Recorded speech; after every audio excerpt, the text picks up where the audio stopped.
Hello, I'm Ken Fobb. This is NewsNet Baton Rouge. Grab a tea or coffee as I go over with you headlines and news from our local area and region. 5 Louisiana prison guards were fired in connection with the death of an inmate involving alleged use of force and lack of medical treatment.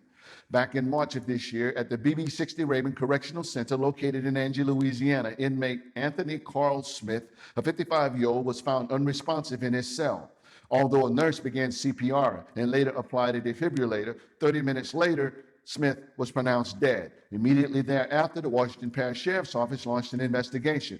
At some point, at the conclusion of this investigation, the Department of Corrections fired Captain Brink Hillman, Sergeant Gary King, Sergeant John Crane, Sergeant Frederick Coker, and Sergeant Dustin Rogers. Inmate Smith suffered from diabetes, hypertension, and heart problems while serving a 30-year sentence on a forcible rape and second-degree kidnapping conviction in 2013.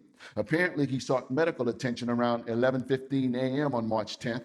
While in a treatment room at the facility, there was a use of force incident which occurred after inmate Smith threatened to spit on Sergeant John Crane. Allegedly, the terminated officers failed to obtain medical treatment for the dying inmate, even after he regurgitated into a mask that was covering his face. The full details surrounding Smith's death are part of an ongoing criminal investigation. A Louisiana state senator who is already under investigation for payroll fraud, Senator Wesley Bishop, was charged last week with making a false statement to a federal agency. Authorities claim that Senator Bishop applied for aid from the U.S. Department of Housing and Urban Development after Hurricane Katrina and received a $188,000 forgivable loan.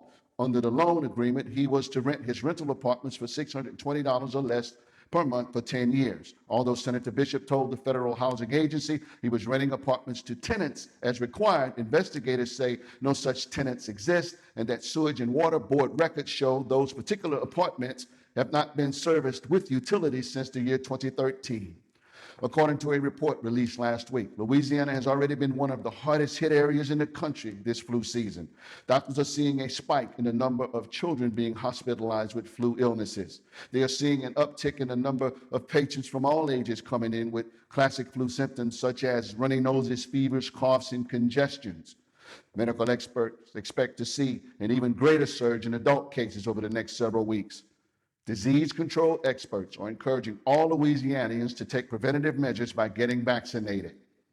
These have been local and regional headlines and news. I'm yours truly, Ken Fobb. See you next time right here on NewsNet Baton Rouge. We thank and honor all of our veterans today.